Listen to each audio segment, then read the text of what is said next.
आज का भी जो अपना टॉपिक है वो है ट्रांसपोर्ट नंबर, या इसको बोलते हैं भी ट्रांसपेरेंस नंबर, और इसका एक और नाम भी है हिट्रॉप्स नंबर। तो ये आज का हमारा टॉपिक रहेगा। बट ट्रांसपोर्ट नंबर को डिफाइन करने से पहले कुछ इंपॉर्टेंट पॉइंट्स हैं जिनके बारे में हम डिस्कस करेंगे। सबसे पहले टर्म आएगी अपने पास, वो है माइग्रेशन ऑफ आयंस। माइग्रेशन को अगर हम सिंपली बोले तो सिंपल मीनिंग है मूवमेंट ऑफ आयंस। तो हमने ये बात बहुत बार डिस्कस की है कि अगर आप इलेक्ट्रोलिटिक सॉल्यूशन पे पोटेंशियल डिफरेंस अप्लाई करो तो इलेक्ट्रोलिटिक सॉल्यूशन के अंदर आपको क्या होंगे, आयंस होंगे। जब वो डिसोसिएट करेगा तो जो आयंस हैं अगर हम उन पे पोटेंशियल डिफरेंस अप्लाई कर दें आयंस पर, इलेक्ट्रोलिटिक सॉल्यूशन पे हमने पोटेंशियल डिफरेंस अप्लाई कर दिया, तो जो आयंस होंगे ना वो आयंस अपोजिट इलेक्ट्रोड की तरफ मूव करेंगे। कटायंस जो होंगे वो मूव करेंगे कैथोड की तरफ, और अनायन जो होंगे वो मूव करेंगे एनोड की तरफ। तो किसी भी इलेक्ट्रोलाइटिक सॉल्यूशन के अंदर जो आयंस प्रेजेंट होते हैं, जब हम फील्ड अप्लाई करते हैं या पोटेंशियल डिफरेंस अप्लाई करते हैं तो वो आयंस अपोजिट चार्ज इलेक्ट्रोड की तरफ मूव करते हैं, और इस मूवमेंट को हम बोलते हैं माइग्रेशन ऑफ आयंस या मोशन ऑफ आयंस। तो सबसे पहली टर्म आपने ये देखनी है कि आयंस की माइग्रेशन का मीनिंग क्या है। माइग्रेशन का मीनिंग है movement of ion towards oppositely charge electrode, जब हम पोटेंशियल डिफरेंस क्या करें किसी भी इलेक्ट्रोलिटिक सॉल्यूशन पे अप्लाई करें। आयंस माइग्रेट करते हैं, इसको डेमोस्ट्रेट करने के मेथड्स हैं बट वो मैं अभी डिस्कस नहीं कर रहा। तो आपने सिंपल एक टर्म समझनी है भी माइग्रेशन का मीनिंग क्या है। माइग्रेशन का सिंपल मीनिंग है movement of ions towards oppositely charge electrodes, जब हम किसी भी इलेक्ट्रोलिटिक सॉल्यूशन पे क्या अप्लाई करेंगे, पोटेंशियल डिफरेंस अप्लाई करेंगे। अब जो इस पूरे कंसेप्ट में दो इंपॉर्टेंट बातें हैं। सबसे पहले Faraday's second law of electrolysis मैं यहाँ पे डिस्कस कर रहा हूँ।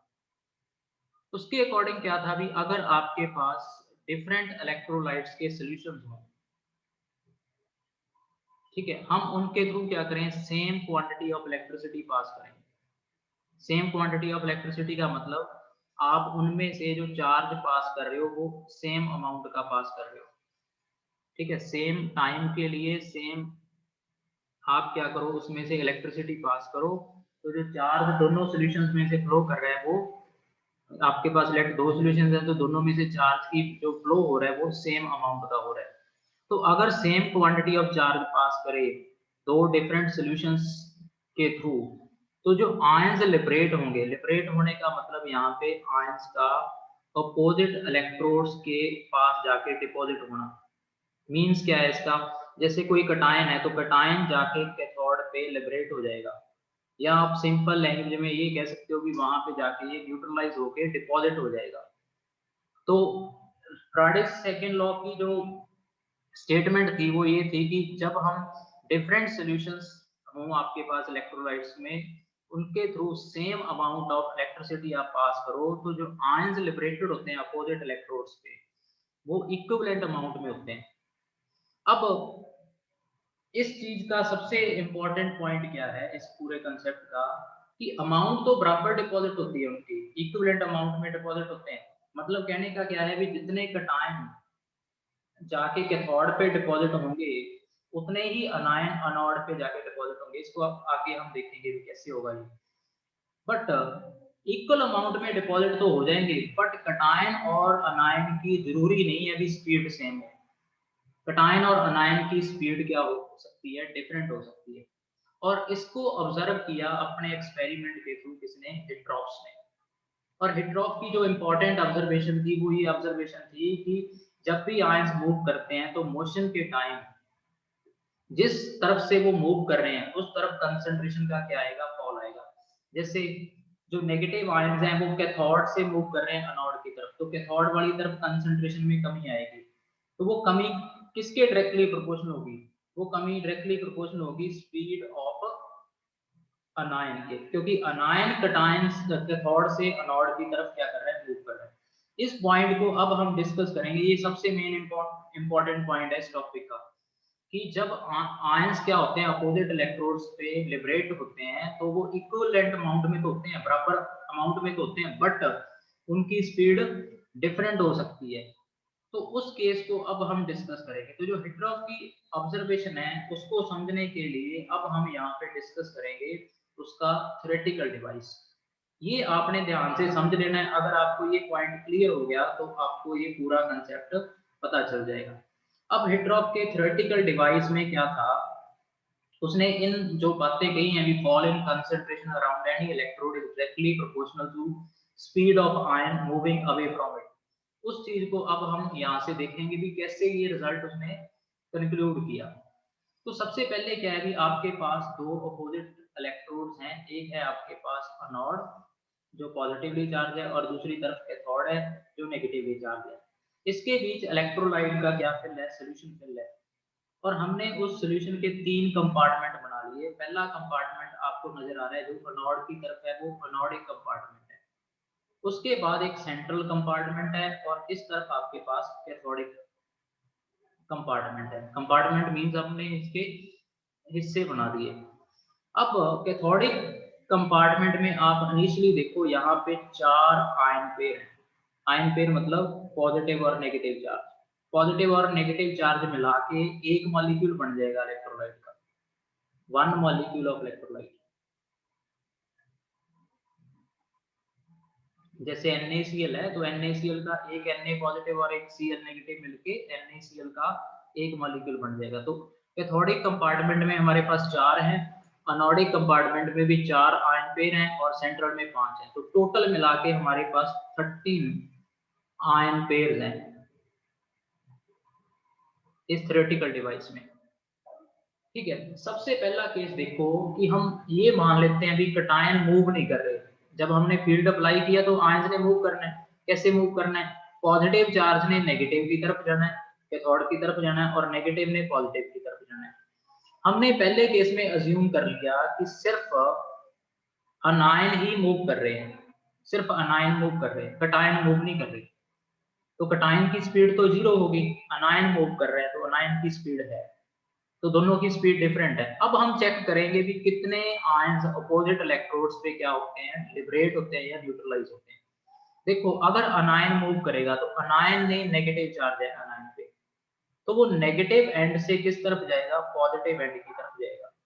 तो आपके पास यहाँ पे कितने पेयर थे, बेसिकली चार पेयर थे। तो हमने क्या किया, अभी दो अनायंस को मूव करवा दिया कैथोडिक कंपार्टमेंट से, कैथोडिक कंपार्टमेंट से अनायन जा रहे हैं। तो आपके पास जो यहाँ पे दो आपको अनायन नजर आ रहे हैं, ये अनायन यहाँ से मूव करके, कटायन मूव नहीं किए, ठीक है, सिर्फ अनायन मूव कर रहे हैं। तो दो अनायन यहाँ से मूव करके जब आप इस तरफ देखोगे एनोडिक कंपार्टमेंट में पहुंचेंगे, मैंने अभी कहा आपको अनायन कहाँ पे जाएगा, ठीक है, अनायन कहाँ पे जाएगा, पॉजिटिव इलेक्ट्रोड की तरफ जाएगा। पॉजिटिव इलेक्ट्रोड कौन सा है आपका, एनोड है, ठीक है, एनोड आपका पॉजिटिव इलेक्ट्रोड है। तो यहाँ पे दो आयन वो पहुंच गए, ठीक है, यहाँ पे दो आयन आपके वो पहुंच गए और यहाँ पे जाके वो क्या हो जाएंगे, लिबरेट हो जाएंगे। दो अनायन क्या हो गए, न्यूट्रलाइज हो गए। देखो कटायन कोई मूव नहीं किया। इस तरफ अगर आप देखोगे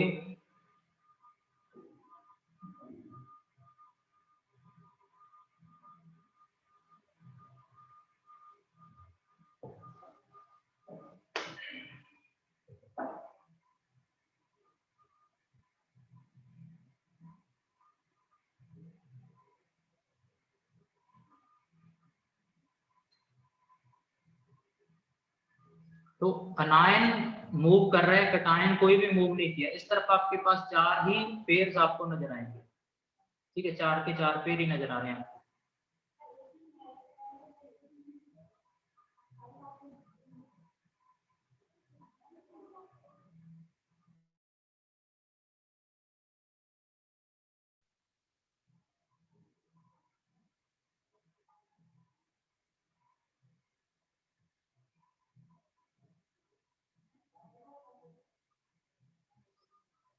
हम ये केस डिस्कस कर रहे थे कि अनायन सिर्फ मूव कर रहे हैं, कटायन मूव नहीं कर रहे। तो यहाँ से अगर आप देखो कैथोडिक कंपार्टमेंट से दो अनायन मूव करके चले गए, तो इस तरफ अनोडिक कंपार्टमेंट में आ गए। सेंट्रल कंपार्टमेंट में आपका जो नंबर ऑफ आयंस पेयर है वो हमेशा सेम रहेगा।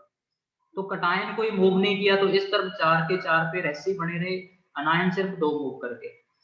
तो आप देखोगे भी अनोडिक कंपार्टमेंट में कितने अनायन जाके न्यूट्रलाइज हो गए, 2 अनायन जाके न्यूट्रलाइज हो गए।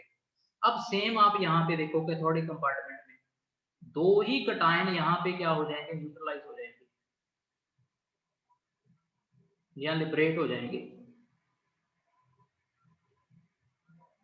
तो क्लियरली आप देखो पहले केस में हमने सिर्फ कैथोडिक कंपार्टमेंट से 2 अनायन को मूव करवाया था। कैथोडिक कंपार्टमेंट से दूर कौन जा रहा है, कैथोडिक कंपार्टमेंट से दूर जा रहा है अनायन, और अनोडिक कंपार्टमेंट से दूर जाएगा आपका कटायन।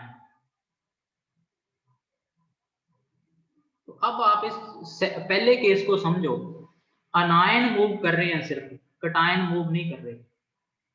ठीक है, तो आप इस बात को नोट करो, जब अनायन मूव किए सिर्फ, तो अनोड पे 2 अनायन क्या हो गए, लिबरेट हो गए, और कैथोड पे भी 2 कटायन लिबरेट हुए। तो दोनों बराबर नंबर में हुए हैं, चाहे कटायन मूव नहीं किया, सिर्फ अनायन मूव किया है। तो स्पीड का कोई लिंक नहीं है इस बात से भी कौन मूव कर रहा है कौन मूव नहीं कर रहा। हमेशा इक्वल अमाउंट में क्या हो रहे हैं, कटायन और अनायन अपोजिट इलेक्ट्रोड्स पे क्या हो रहे हैं, लिबरेट हो रहे हैं। ये पहली बात हमने कही थी।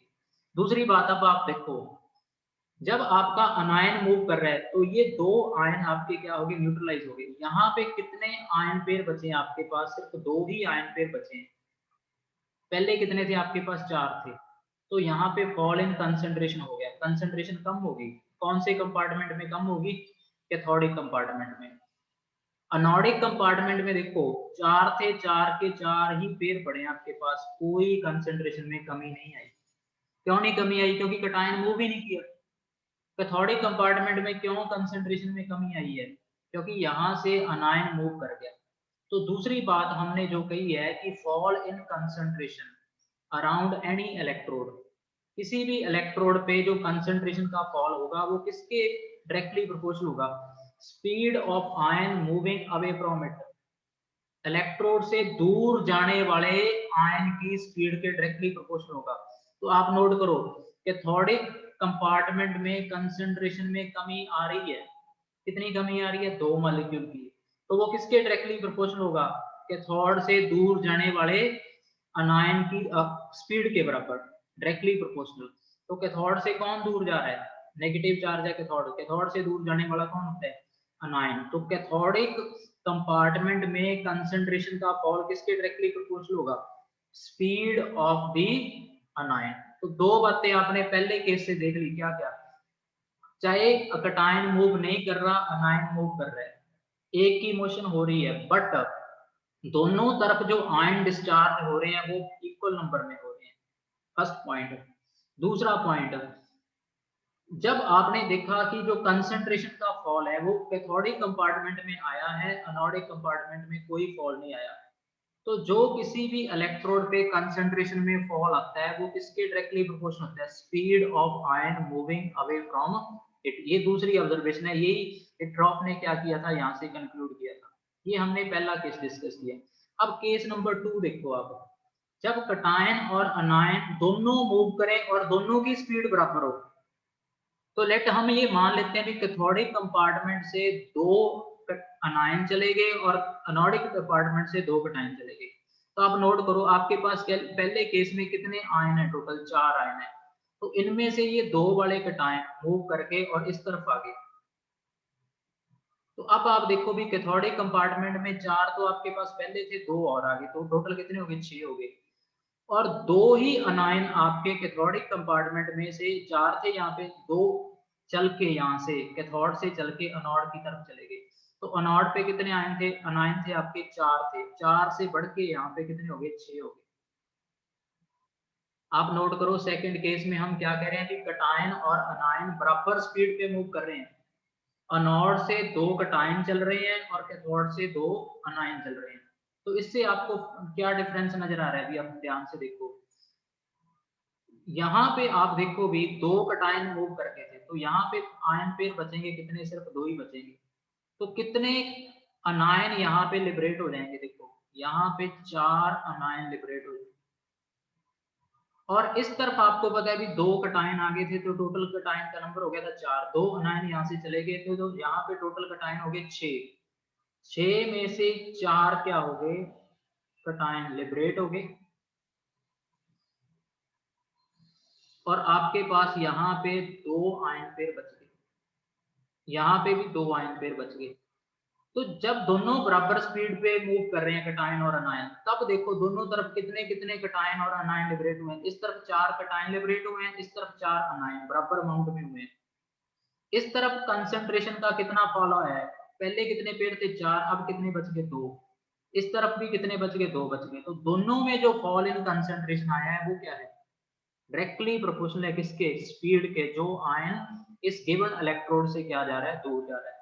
तो पहले केस में भी सेम ऑब्जर्वेशन है, दूसरे में भी सेम ऑब्जर्वेशन है। क्या सेम ऑब्जर्वेशन है कि कटायन और अनायन की स्पीड चाहे कोई मर्जी हो, इलेक्ट्रोड्स पे जो आयन जाके लिबरेट होंगे वो इक्वल अमाउंट में होंगे, इक्विवेलेंट अमाउंट में होंगे। दूसरी बात, जब आयंस मूव करेंगे तो कंसंट्रेशन में फॉल आएगा, कंसंट्रेशन में कमी आएगी। वो कमी किसके डायरेक्टली प्रोपोर्शनल होगी, आयन की स्पीड के डायरेक्टली प्रोपोर्शनल होगी, जो उस कंपार्टमेंट से दूर जा रहा होगा। कैथोडिक कंपार्टमेंट से कौन दूर जाएगा, कैथोड पे नेगेटिव चार्ज है तो इससे दूर जाने वाला होगा अनायन। अनोडिक कंपार्टमेंट से कौन दूर जाएगा, कटायन दूर जाएगा। तो ये चीज आपने देखी दोनों केस में। अब तीसरा केस हम ये मान लेते हैं भी कटायन की स्पीड अनायन से ज्यादा है। लेट हम ये मान लेते हैं, हम ये मान लेते हैं भी अनायन तो 1 मूव किया है और कटायन कितने मूव करके, 2 करके। तो अगर अनायन 1 मूव किया तो आपके पास टोटल पेयर थे 4, तो पेयर आपके पास कितने बच जाएंगे, 3 बच जाएंगे। एक अनायन इस तरफ मूव कर गया। कटायन के पेयर और अनायन के पेयर यहाँ पे 4 थे, हमने मूव करवा दिए 2 कटायन, तो 2 कटायन मूव करने के बाद यहाँ पे कितने पेयर बच जाएंगे, 2 बच जाएंगे। इस तरफ 3 पेयर बच गए, इस तरफ 2। अब न्यूट्रलाइज देखो कितने हो रहे हैं या लिबरेट कितने हो रहे हैं, 4 थे यहाँ पे टोटल, एक तो वो पहले वाला बच गया इनका, 2 इस तरफ से आ गए, तो टोटल कितने न्यूट्रलाइज हो जाएंगे यहाँ पे 3। यहाँ पे आप देखो 2 कटायन मूव करके थे, 2 तो नेगेटिव चार्ज बच गए थे, बट एक अनायन इस तरफ से आया, तो टोटल कितने लिबरेट हुए, 3। 3 इस तरफ लिबरेट हो रहे हैं, 3 इस तरफ लिबरेट हो रहे हैं, बराबर अमाउंट में लिबरेट हो रहे हैं। चाहे कटायन का नंबर ज्यादा मूव कर रहा है किससे, अनायन से। ये बात यहाँ पे भी क्लियर होगी। और दूसरा पॉइंट देखो, पहले यहाँ पे 4 आयन पेयर थे, अब कितने बचे हैं, 3। तो फॉल कितना आया, 1 मॉलिक्यूल का। इस तरफ कितने थे पहले, 4, अब कितने बचे हैं, 2। तो फॉल कितने का आया, 2 का। तो इस तरफ फॉल क्यों ज्यादा आया है, क्योंकि कटायन की स्पीड अनायन की स्पीड से ज्यादा है। तो ये 2 बातों से हमने यहाँ पे कंक्लूजन निकाला है। क्या 2 कंक्लूजन निकाले हैं हम यहाँ से, कि आयंस जब भी लिबरेट होते हैं या डिस्चार्ज होते हैं वो इक्विवेलेंट अमाउंट में होते हैं, बराबर अमाउंट में होते हैं अपोजिट इलेक्ट्रोड्स पे, इनरिस्पेक्टिव ऑफ देयर स्पीड। स्पीड का इस पे कोई इम्पैक्ट या इफेक्ट नहीं पड़ता। ये हमने इन 3 केसेस को डिस्कस करने के बाद रिजल्ट निकाला है। दूसरा, किसी भी इलेक्ट्रोड पे जो कंसंट्रेशन में कमी आती है वो किसके डायरेक्टली प्रोपोर्शनल होती है, speed of ion moving away from it. तो यहाँ से हम ये कह सकते हैं भी कि जो अनोड पे कंसंट्रेशन में कमी आएगी, अनोड अपना इस तरफ वाला है, अनोड पे कंसंट्रेशन में कमी जो आएगी वो किस कारण आएगी, जो इससे दूर जा रहा होगा। और इससे दूर कौन जाता है, कटायन। तो अनोड पे जो कंसंट्रेशन में कमी आएगी वो किसके डायरेक्टली प्रोपोर्शनल होगी, स्पीड ऑफ कटायन के। और कैथोड वाली तरफ जो कंसंट्रेशन में कमी आएगी यहाँ पे आयन पेयर में, वो इससे दूर जाने वाले में से आएगी। तो कैथोड से दूर कौन जाता है, अनायन। तो ये किसके डायरेक्टली प्रोपोर्शनल होगा, स्पीड ऑफ अनायन के। डायरेक्टली के साइन हटा देंगे, हम कांस्टेंट यूज करेंगे। तो fall in concentration around anode क्या आ गया, स्पीड ऑफ कटायन। और fall in concentration around cathode क्या आ गया, स्पीड ऑफ अनायन। दोनों की हमने क्या लिख दी यहाँ पे, रेशियो लिख दी। तो हिट्रॉफ्स के थ्योरेटिकल डिवाइस से हमारे पास 2 इंपॉर्टेंट ऑब्जर्वेशंस हैं। वो ऑब्जर्वेशंस क्या हैं, कटायन और अनायन की स्पीड कुछ मर्जी हो, आयंस हमेशा इक्विवेलेंट अमाउंट में क्या होते हैं, डिस्चार्ज होते हैं। नंबर 2 पॉइंट, जब भी कटायन और अनायन अपने रिस्पेक्टिव कंपार्टमेंट से मूव करते हैं तो कंसंट्रेशन में लॉस आता है उस कंपार्टमेंट में। तो जो भी उस इलेक्ट्रोड पे कंसंट्रेशन में लॉस आता है वो किस वजह से आता है, जो आयन उस गिवन इलेक्ट्रोड से दूर जा रहा होता है उसकी स्पीड के डायरेक्टली प्रोपोर्शनल होता है। तो ये दो इंपॉर्टेंट ऑब्जर्वेशंस थी। अब हम डिफाइन करेंगे इसके बाद कि ट्रांसपोर्ट नंबर क्या होता है। अब आपने नोट करना है कि जब भी किसी भी इलेक्ट्रोलिटिक सॉल्यूशन पे हम क्या करते हैं, अभी इलेक्ट्रिक फील्ड या पोटेंशियल डिफरेंस अप्लाई करते हैं, ठीक है, लेट हम पोटेंशियल डिफरेंस अप्लाई करते हैं, ठीक है, किसी भी इलेक्ट्रोलाइट के सॉल्यूशन पे, तो आयंस मूव करते हैं अपोजिट इलेक्ट्रोड्स की तरफ, और इस मोशन की वजह से क्या होता है, इलेक्ट्रिक करंट आता है, कंडक्टेंस होती है वहां पे। तो करंट को कैरी करने वाले कौन है, पॉजिटिव आयन है और नेगेटिव आयन है। तो पॉजिटिव आयन करंट का कितना हिस्सा लेके जा रहा है और नेगेटिव हिस्सा कितना करंट लेके जा रहा है, इसको हम बोलते हैं ट्रांसपोर्ट नंबर।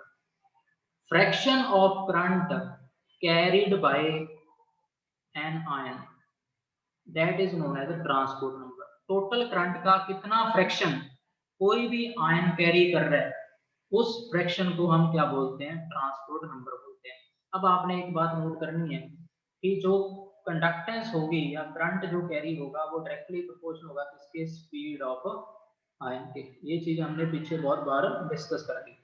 तो करंट जितना कटायन क्या करेगा, कैरी करेगा, वो डायरेक्टली प्रोपोर्शनल होगा किसके, स्पीड ऑफ कटायन के। और जो करंट क्या करेगा, अनायन कैरी करेगा, वो किसके डायरेक्टली प्रोपोर्शनल होगा, स्पीड ऑफ अनायन के। तो ये दो हमारे पास इंपॉर्टेंट ऑब्जर्वेशन है कि करंट की जो अमाउंट है जो कोई भी आयन कैरी करेगा वो डायरेक्टली प्रोपोर्शनल होगी उसके स्पीड के। जितनी स्पीड हाई होगी उतना ही वो गिवन आयन क्या करेगा, करंट ज्यादा कैरी करेगा। तो अगर हम यहाँ से डायरेक्टली के साइन हटा दें, ठीक है, तो आपके पास जो टोटल करंट आएगा वो कटायन और अनायन के सम के बराबर आएगा। तो डायरेक्टली का साइन हटा के हम कोई कांस्टेंट लगा सकते हैं। तो कटायन ने जितना करंट कैरी किया वो होगा K इंटू यूसी, और अनायन ने जितना करंट कैरी किया वो होगा K इंटू यूए। तो टोटल करंट कितना पास हो रहा है, टोटल करंट पास हो रहा है K u c plus K u a, ये टोटल करंट मूव कर रहा है। अब इसमें से टोटल करंट में से कितना करंट कटायन लेके जा रहा है, ठीक है, कटायन लेके जा रहा है के यूसी, टोटल करंट कितना है, के यूसी प्लस के यूए। तो ये बन गया fraction of current carried bye cation. Cation कितना करंट लेके जा रहा है, और fraction of current carried bye cation क्या होगा, ट्रांसपोर्ट नंबर होगा कटायन का। तो ट्रांसपोर्ट नंबर क्या आएगा कटायन का, के कॉमन आ गया, तो के न्यूमरेटर और डिनोमिनेटर से कैंसिल हो जाएगा। तो आपके पास क्या बन जाएगा, transport number of cation is equal to speed of cation divide by speed of cation plus speed of anion. इसी वे से ट्रांसपोर्ट नंबर ऑफ अनायन क्या होगा, ट्रांसपोर्ट नंबर ऑफ अनायन होगा speed of अनायन divide by speed of cation plus speed of अनायन। तो ये transport number को calculate करने का बेसिक हमारा मेथड रहेगा। बेसिकली ट्रांसपोर्ट नंबर है क्या, ट्रांसपोर्ट नंबर ये है कि टोटल करंट का कितना फ्रैक्शन, कितना हिस्सा कोई आयन क्या कर रहा है, कैरी कर रहा है। और उसको निकालने का मेथड क्या है कि आप अगर कटायन का ट्रांसपोर्ट नंबर निकालना चाहते हो तो कटायन की स्पीड को कटायन और अनायन की स्पीड के सम से डिवाइड कर दो। अगर आपने अनायन का ट्रांसपोर्ट नंबर निकालना है तो अनायन की स्पीड को टोटल स्पीड से डिवाइड कर दो। तो अगर हम दोनों को ऐड कर दें, ट्रांसपोर्ट नंबर ऑफ कटायन और ट्रांसपोर्ट नंबर ऑफ अनायन को, तो दोनों को ऐड करोगे तो आपके पास रिजल्ट क्या बनेगा, 1 मिलेगा। तो यहाँ से एक बात प्रूव हो जाती है कि जितना टोटल करंट कैरी हो रहा है, जितना टोटल करंट चल रहा है इलेक्ट्रोलाइटिक सॉल्यूशन में, वो किसके कारण चल रहा है, आयंस के कारण। और आयंस आपको पता है दो टाइप के हैं, कटायन और अनायन। तो टोटल करंट को कौन कैरी करते हैं, आयंस ही कैरी करते हैं। जब हम किसी भी इलेक्ट्रोलाइटिक सॉल्यूशन पे क्या अप्लाई करते हैं, पोटेंशियल डिफरेंस अप्लाई करते हैं। तो ये आज का हमारा इंट्रोडक्टरी लेक्चर था, ट्रांसपोर्ट नंबर क्या होते हैं, आयंस की माइग्रेशन कैसे होती है, और उन माइग्रेशंस पे हिट ड्रॉप्स की क्या ऑब्जर्वेशन थी। नेक्स्ट लेक्चर के अंदर हम डिस्कस करेंगे कि इन ट्रांसपोर्ट नंबर्स को कैसे हम कैलकुलेट कर सकते हैं। अभी कटायन कितना करंट कैरी कर रहा है और अनायन कितना करंट कैरी कर रहा है, इसको हम कैसे कैलकुलेट करें। तो ये आज का हमारा लेक्चर था।